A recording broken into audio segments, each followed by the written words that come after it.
Hey guys, welcome back on my channel. इस कहानी के लास्ट पार्ट में विहीन और वांग जी अपने बेबीज के नाम रख रहे थे। इस बात को कुछ दिन बीत गए थे। विहीन पहले से ज्यादा वीक रहने लगा था, लेकिन फिर भी बाहर रहता, कभी भी रेस्ट नहीं करता। वांग जी हमेशा उसके साथ रहता और उसे प्रोटेक्ट करता। एक दिन विहीन आयुन से मिलने के लिए जाता है और उससे कहता है, आयुन तुम क्या चाहते हो कि तुम्हारे पास दोनों ब्रदर्स आने चाहिए या दोनों सिस्टर्स होनी चाहिए या फिर एक ब्रदर हो और एक सिस्टर हो। तभी आयुन हैप्पी होकर कहता है, मुझे एक ब्रदर चाहिए और दूसरी सिस्टर।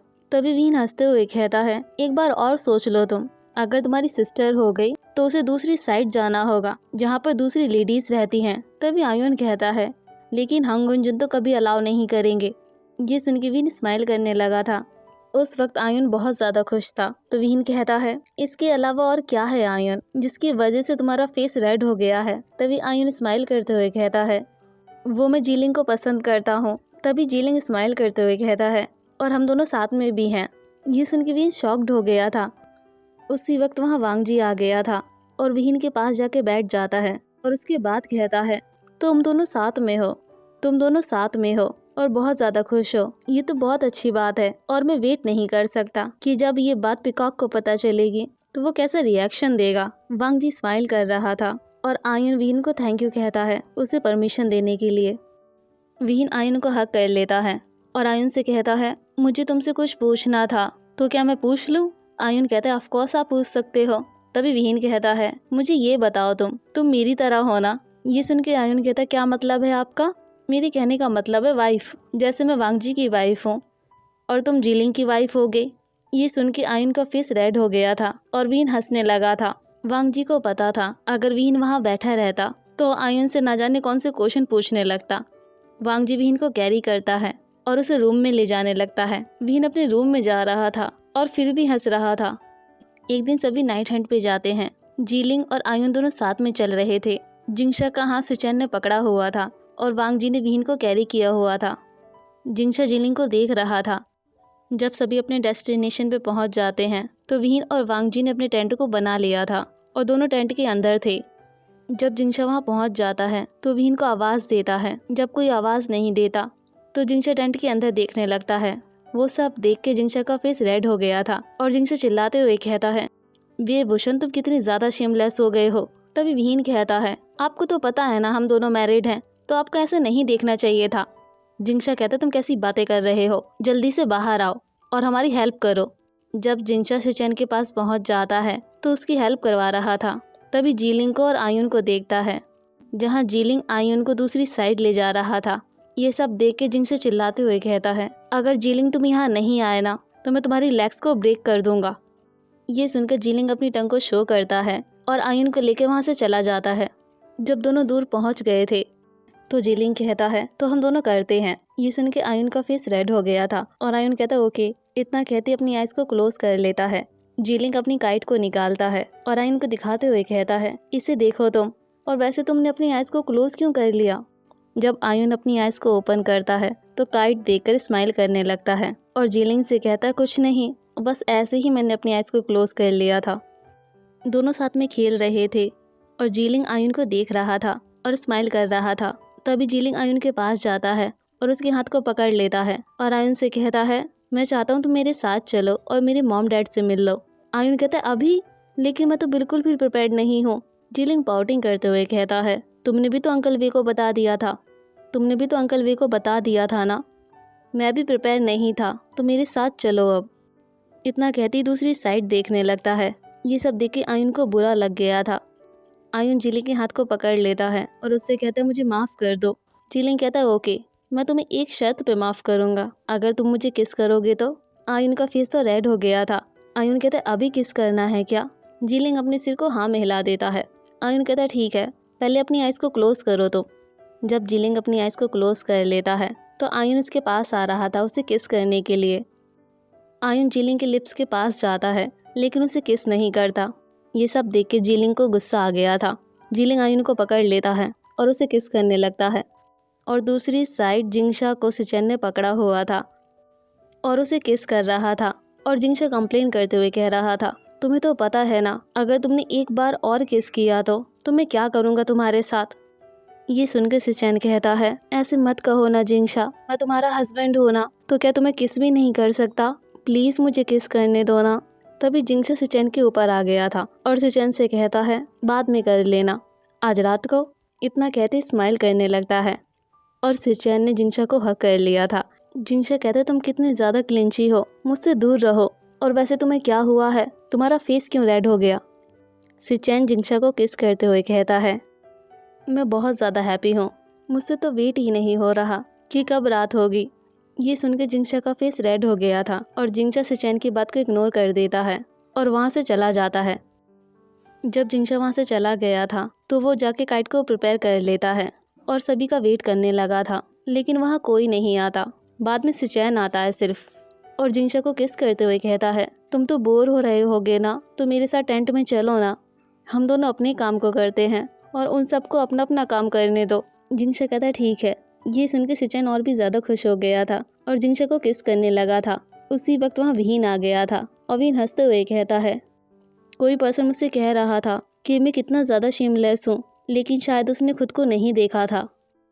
ये सुनकर जिंगशा का फेस रेड हो गया था और जिंगशा कहता है, मैं तुम्हारी तरह नहीं हूँ विहीन, तुम तो 8 मंथ से प्रेग्नेंट हो और फिर भी अपने हस्बैंड का वेट करते हो, और तुम्हें पता भी है मैं तुम्हारा वेट कर रहा था, वो भी कितनी देर से।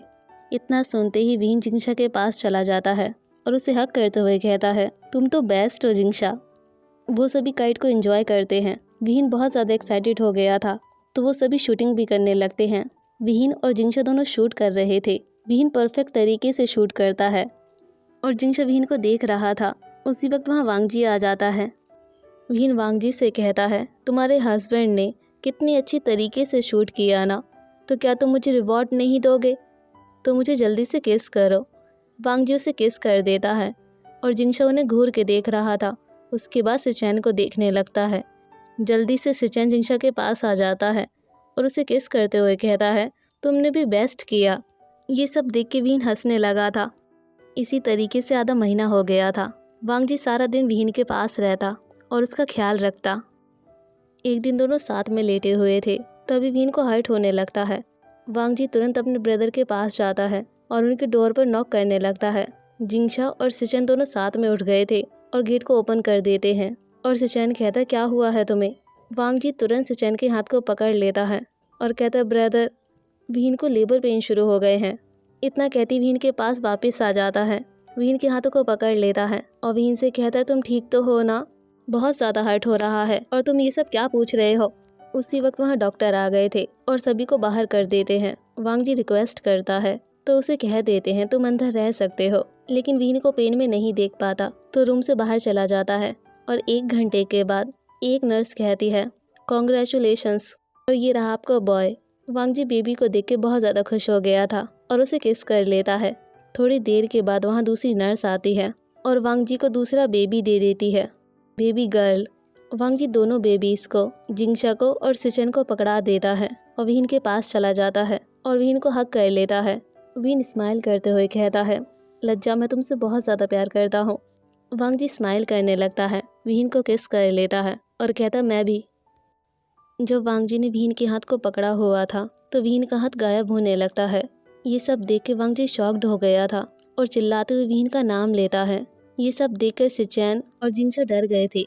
दोनों अंदर आ जाते हैं और सिचैन अपने ब्रदर के पास चला जाता है और उसे कंसोल करने लगता है, लेकिन वांगजी तो रो रहा था।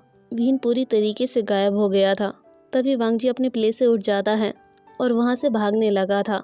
उस वक्त सिचैन के हाथ में वांगजी का बेबी था, जिसे वो अंकल को पकड़ा देता है और वांगजी का पीछा करने लगता है। वांगजी रैबिट के डैन में जा रहा था। ये सब देखकर अंकल तो बेहोश हो गए थे, लेकिन जिंगशा ने बेबी को पकड़ लिया था। दोनों बेबीज रोने लगे थे। जब वांगजी माउंटेन की तरफ जा रहा था तो वांगजी का ब्रदर यानी सिचैन उसका पीछा कर रहा था। वो रास्ते में वांगजी को पकड़ लेता है। वांगजी स्माइल करते हुए कहता है, ब्रदर प्लीज़ मुझे जाने दीजिए, विहीन मेरा वेट कर रहा होगा। वो थोड़ा सा नाराज़ हो गया होगा ना, इसलिए यूनमक चला गया है। प्लीज़ मुझे उसके पास जाने दो। जैसे तैसे सिचैन उसे जिंगशा ले आता है और वांगजी यही कह रहा था कि विहीन यूनमक चला गया है। तभी जिंगशा कहता है, विहीन गायब हो गया है, यूनमक नहीं गया। अंकल वांगजी के पास बैठे हुए थे और वांगजी को कंसोल कर रहे थे, लेकिन वांगजी किसी की बात नहीं सुन रहा था। जब वांग जी कंसोल नहीं होता तो जिंगशा और सिचेन वांग जी के बेबी उसे दे देते हैं और उससे कहते हैं वांग जी अपनी बेबी की तरफ देखो। वांग जी अपनी बेबीज की तरफ देखने लगता है, लेकिन इसका पूरा ध्यान तो विहीन की तरफ था कि विहीन कहाँ गया है। जब दोनों बेबी सो जाते हैं तो वांग जी उन्हें बेड पे जाके प्लेस कर देता है और बाकी सभी भी जिंगशी से चले गए थे। जब वांग जी अकेला था तो पूरी जिंगशी में विहीन को देखने लगता है। इस बात को 3 दिन हो गए थे। एक दिन वहाँ जिंगशा आता है और वांग जी को देखने लगता है। दोनों बेबीज रो रहे थे और वांग जी वहाँ पास में था और वांग जी का कोई ध्यान नहीं था। वहाँ जिंगशा आ जाता है और वांग जी को डांटते हुए कहता है, तुम्हें ये तो पता है ना, ये दोनों तुम्हारे बेबीज हैं और फिर भी तुम इन दोनों के साथ ऐसा बिहेव कर रहे हो। वांग जी को बुरा फील हो रहा था तो वांग जी अपनी हेड को डाउन कर लेता है और जिंगशा उसे डांट रहा था। उसी वक्त वहाँ सिचैन आ जाते हैं और जिंगशा को काम डाउन करने लगते हैं। जब इवनिंग हो जाती है तो वांग जी सिचैन के पास जाते हैं और उनसे कहते हैं, मैं विहीन की सोल से बात करना चाहता हूँ और उसकी सोल को फाइंड करना चाहता हूँ, आप मेरी हेल्प करोगे ना। ये सब सुन के जिंगशा को गुस्सा आ गया था। जिंगशा वांग जी के कॉलर को पकड़ लेता है और चिल्लाते हुए कहता है, तुम्हें क्या लगता है विहीन मर चुका है जो उसकी सोल को फाइंड करना चाहते हो। वांग जी कहता है, नहीं तो। जिंगशा स्माइल करते हुए कहता है, अच्छा कोई बात नहीं है, तो फिर कैसी बात है, तो उसकी सोल को क्यों फाइंड करना चाहते हो जब तुम भी मानते हो कि विहीन डेड नहीं है। वांग जी कुछ नहीं कहता। वांग जी तो विहीन को फाइंड करना चाहता है और ये जानना चाहता है कि विहीन कहाँ गया है। जिंगशा वांग जी को छोड़ देता है और वांग जी से कहता है, और तुम्हें लगता है ना कि विहीन वापस आ सकता है। वांग जी तुरंत कह देता है, हाँ मुझे लगता है। तो जिंगशा चिल्लाते हुए कहता है, तो उसका वेट करो तुम और ये सब करना बंद करो और अपने बेबीज को इग्नोर करना भी। और तुम्हें पता भी है तुमने अपनी बेबीज को कितना ज़्यादा इग्नोर किया है। और वांग जी को गुस्से में देखते हुए कहता है, अपने रूम में जाओ और मेरे नेफ्यू और नीस का ख्याल रखो, अगर उन्हें कुछ भी हुआ ना मैं तुम्हें माफ़ नहीं करूँगा। ये सब सुनकर सिचैन वांग जी के पास चले जाते हैं और वांग जी के शोल्डर पर पैट करने लगते हैं और कहते हैं, मेरे हस्बैंड की बात का बुरा मत मानना, उसके वर्ड थोड़े हाश हैं लेकिन वो केयर करता है तुम्हारी, और तुम जाके अपनी बेबीज़ का ख्याल रखो, उन्हें तुम्हारी नीड है वांग जी। जब वांग जी अपने रूम में आ गया था तो रूम को देखने लगता है। रूम बिल्कुल खाली था और वांग जी सैड हो गया था और वांग जी का रूटीन बन गया था। वांग जी बेबीज़ के साथ रहता और उसके बाद मेडिटेशन करता और साथ में दोनों रैबिट्स का भी ख्याल रखता। ब्लैक रैबिट को पैट करते हुए कहता है, मैं तुम्हारा वेट करूँगा विहीन, जब तक कि तुम वापस नहीं आ जाते। और वांग जी खुद से कहता है, मैं खुद से प्रॉमिस करता हूँ विहीन, मैं तुम्हारा वेट करूँगा और अपनी फैमिली का ख्याल रखूँगा जो तुमने मुझे दी है। एक दिन वांग जी बेबीज़ का ख्याल रख रहा था लेकिन दोनों बहुत ज़्यादा रो रहे थे। वांग जी उन्हें संभाल ही नहीं पा रहा था तो वहाँ आयुन और जीलिंग आ जाते हैं और वांग जी की हेल्प कर देते हैं। वांग जी सारी रात दोनों बेबीज़ को देखता और वांग जी को लगता कि विहीन कहीं अपने बेबीज़ से मिलने के लिए तो नहीं आएगा ना, तो वांग जी विहीन को देखने के चक्कर में सारी रात जागता। वांग जी अपनी बेबीज़ की तरफ देखता और स्माइल करने लगता। दोनों बेबीज़ के फेस वांग जी और विहीन पे गए थे, जिन्हें देखकर वांग जी स्माइल करने लगता है। उन दोनों के फीचर्स काफ़ी हद तक विहीन से मैच करते थे। जब भी वो स्माइल करते तो वांग जी को विहीन की याद आ जाती और वांग जी विहीन को बहुत ज़्यादा मिस करता। जिंगशा और सिचैन दोनों अपने नेफ्यू और नीस का ख्याल रखते। एक दिन वांग जी अपनी टेबल पे बैठा हुआ था और उसके हाथ में ब्लैक रैबिट था और वाइट रैबिट टेबल के ऊपर बैठा हुआ था। वांग जी उन दोनों को देख के कहता है, विहीन मैं तुम्हें बहुत ज़्यादा मिस करता हूँ, प्लीज़ मेरे पास वापस आ जाओ, आई रियली मिस यू। वांग जी ने दोनों बेबीज़ को बात करवा दिया था और उन्हें सुला दिया था और उसके बाद विहीन को याद करने लगा था। वांग जी दोनों रैबिट को घूरने लगता है और उसके बाद कहता है, मैं तुम्हें बहुत ज़्यादा मिस करता हूँ, तुम कहाँ पर हो। इसी तरीके से 1 महीना हो गया था। वहाँ यानली भी आती है अपने नेफ्यू और नीस से मिलने के लिए। यानली जिंगशा के पास चले जाती है। जिंगशा अपने नेफ्यू और नीस के पास में बैठा हुआ था। यानली वहाँ पहुँच जाती है और जिंगशा का नाम लेती है। जिंगशा यानली को देख के बहुत ज़्यादा खुश हो गया था और उसे जाके हक कर लेता है। जब यानली ने जिंगशा को हक कर लिया था तो जिंगशा से कहती है, तुम्हें पता है जिंगशा, मॉम और डैड आ रहे हैं, वो दोनों बेबी से मिलना चाहते हैं। यानली जाके इनको हक कर लेती है तो जिंगशा कंप्लेन करते हुए कहता है, आपने बहुत देर ले लिया है, उसे वापस कर दो मुझे। जब यानली दोनों बेबीज के साथ खेल रही थी उसे विहीन की याद आ जाती है तो वो जिंगशा से कहती है, विहीन गायब हो गया है क्या। जिंगशा अपने सिर को हाँ में हिला देता है। ये सब सुन के जिंगशा को बहुत ज़्यादा बुरा लगा था। तो वहाँ सिचैन आ जाते हैं और जिंगशा को हक कर लेते हैं। यानली कहती है आप चिंता मत कीजिए ब्रदर इन लॉ, विहीन वापस आ जाएगा। जिंगशा कहता है मुझे डाउट है, अब पूरा 1 महीना हो गया है, विहीन वापस नहीं आया, पता नहीं कहाँ चला गया है। मैंने तो सोचा था कि 1 हफ्ते के बाद वापस आ जाएगा, लेकिन यहाँ तो 1 महीना हो गया। वांग जी डोर के पास में बैठा हुआ था। ये सब सुन के उसे बहुत ज़्यादा बुरा लगा था। तो वांग जी वहाँ से चला जाता है। वांग जी वाटरफॉल के पास चला जाता है जहाँ विहीन खड़ा हुआ करता था और वांग जी की तरफ स्माइल करता था। वांग जी अपनी झोपड़ी के पास जाता है जो वांग जी और विहीन ने मिलकर बनाई थी। वांग जी टेबल के पास जाता है जहाँ दोनों रैबिट बैठे हुए थे और वांग जी को घूर के देख रहे थे। वांग जी रैबिट के पास जाता है, उनकी केयर करता है।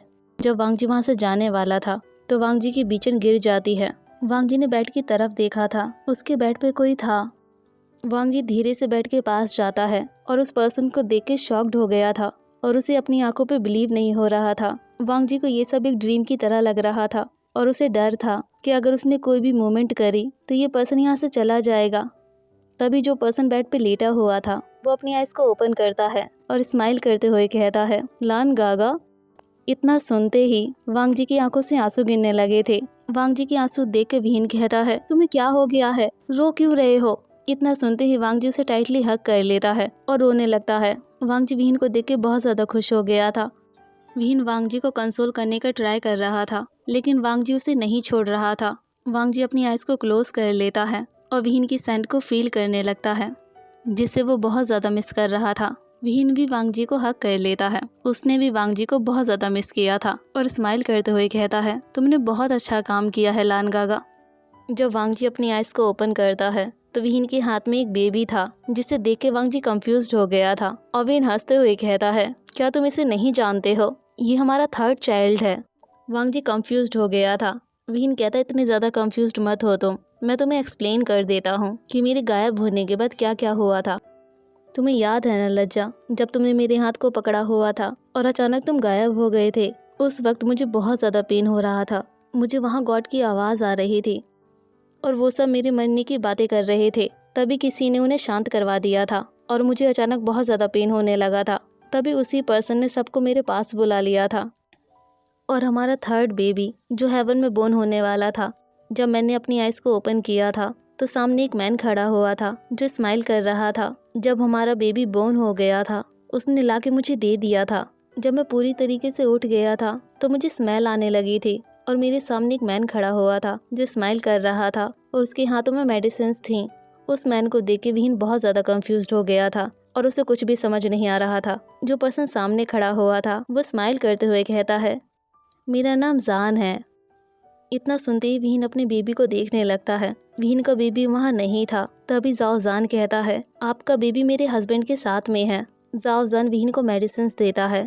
तभी जाओ जान स्माइल करते हुए कहता है आपकी तो रॉन्ग टाइमिंग हो गई, हमें तो लगा था कि आपको ट्विंस होंगे। उसी वक्त एक पर्सन आ गया था जिसके हाथ में बेबी था। तभी जाओ जान कहता है कि मेरा हस्बैंड है ईबो और इन्हीं के हाथ में आपका बेबी है। ईबो विहीन को ग्रीट करता है तो विहीन भी कर देता है।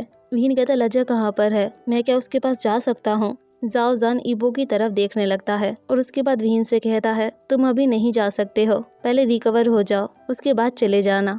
और वैसे भी हमने रूल्स को ब्रेक किया है तो तुम्हें वापस भेजना थोड़ा सा डिफिकल्ट है, और स्पेशली जब आपने हेवन में एक बेबी को बर्थ दिया हो और आप विहीन अपनी बेबी को लेके नहीं जा सकते हो।